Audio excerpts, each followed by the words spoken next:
Hello there. Petite geek et petit geek sans oublier les grands tout doumiens, comment allez-vous? Alors, tu en as pensé quoi de cette seconde partie? Fais-le moi savoir dans les commentaires. Merci. Voilà, sans surprise, j'ai vu la 4e saison de You et comme d'habitude, voici toutes les explications et analyses et c'est juste après vous avoir souhaité un bon moment. Let's go.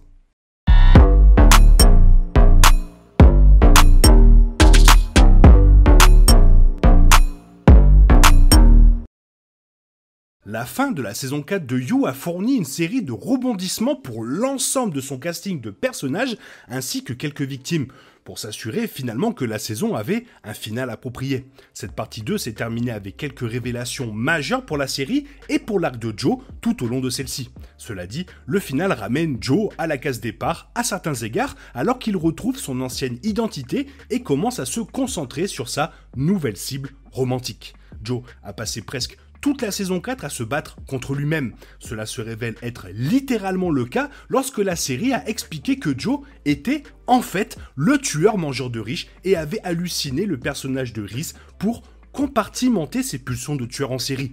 Malgré les difficultés avec cela tout au long de l'intrigue, le final voit Joe accepter apparemment sa nature sanguinaire, s'associer à Kate et retrouver son ancienne vie en tant que Joe Goldberg, ce qui fait de la saison 4 de You une fin résolument dramatique.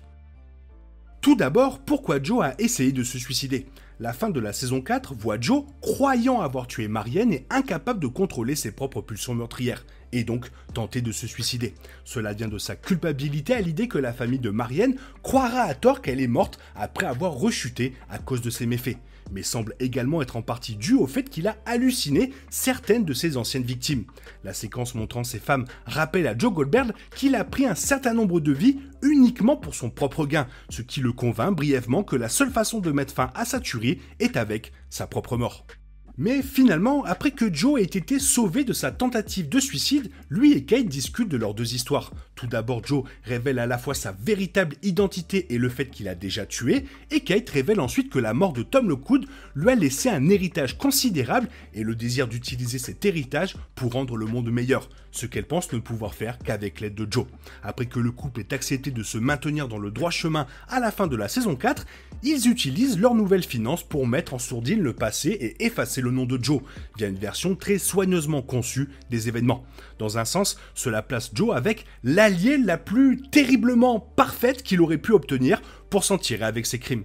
Cependant, ces décisions le voient également avoir une relation amoureuse avec quelqu'un qui non seulement a apparemment l'intention d'aider Joe à vivre une vie plus morale, mais pourrait également le ruiner si elle se retournait contre lui, laissant le couple dans une dynamique assez fascinante. Alors, pourquoi Joe hallucine ses victimes? Parmi toutes les nombreuses victimes de Joe, les téléspectateurs ont peut-être été surpris de voir Gemma comme la première à apparaître lorsque Joe a commencé à halluciner ceux qu'il avait tués. Cependant, cela a une sorte de sens car à la fin de la saison 4, Joe hallucine Gemma, Beck et Love, apparemment à la fois parce qu'il se sent toujours coupable de leur disparition, mais aussi parce qu'il reflète son processus de pensée entourant ses manières de tueur en série. Le désespoir de Joe après cette séquence d'hallucination montre que ces trois personnages l'ont atteint dans la vie et donc son subconscient leur permet de continuer à les voir également après leur mort. Beck a été la première victime de harcèlement à l'écran de Joe et le personnage avec lequel il a eu des sentiments compliqués les plus durables. Pour Love, son apparence est probablement due au fait qu'elle lui ressemblait le plus à bien des égards et parce qu'elle est l'intérêt romantique le plus récent qu'il ait tué. Bien que Gemma ne semble pas immédiatement correspondre à ce moule, le fait que Joe n'ait même pas enregistré qui l'avait tué jusqu'à récemment peut expliquer pourquoi elle était la première sur la liste des caméos d'hallucination, car elle représente sa conscience qui devient de plus en plus hors de contrôle. Et finalement, la révélation que Joe hallucinait une version de Reese avec une intention plus meurtrière et qu'il a tué le vrai Reese sans aucune raison était le plus gros rebondissement de l'intrigue de la partie 2. Joe a montré une admiration et un respect évident pour Reese, considérant le duo comme des âmes sœurs ou une bromance. Il était donc peut-être inévitable qu'il manifeste une perception imaginaire de Reese de la même manière qu'il imagine que les femmes qu'il traque pensent de la même manière que lui.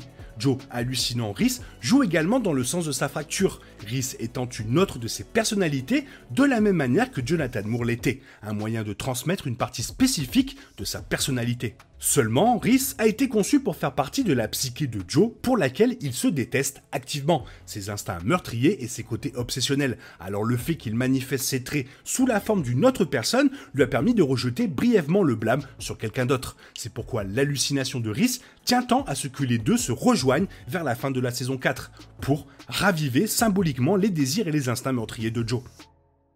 Maintenant, passons à Marianne et son plan contre Joe.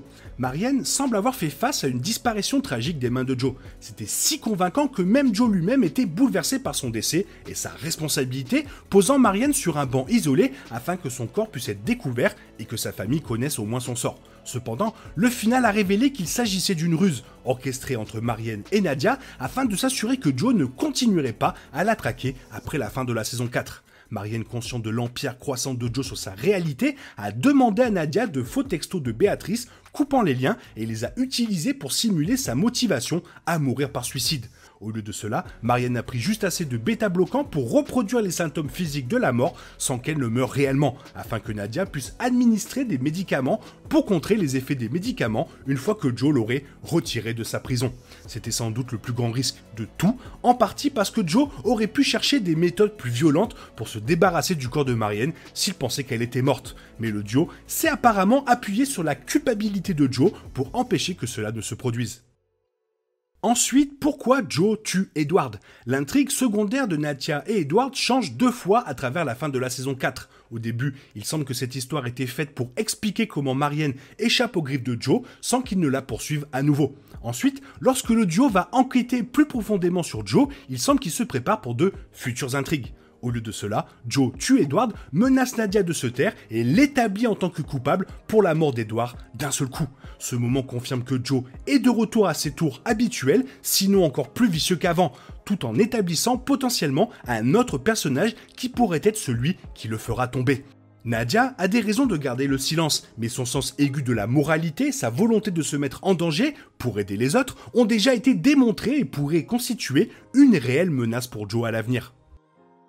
Pourquoi Joe voit le reflet de Rhys? Bien que Joe ait jeté son Rhys hallucinatoire d'un pont dans l'épisode 10, le final voit Rhys apparaître dans un reflet d'une fenêtre. Cela a peut-être surpris certains téléspectateurs car il semblait que le moment du pont avait été fait pour se débarrasser du personnage en montrant à Joe d'accepter ses pulsions sanguinaires comme faisant partie de lui avant de rompre symboliquement les liens avec eux en tuant Rhys. Cependant, la réapparition de Rhys en tant que reflet de Joe montre à la place qu'il a de nouveau réuni sa nature sanguinaire dans sa psyché, ou tout simplement que la nature sanguinaire de Joe contrôle maintenant Joe.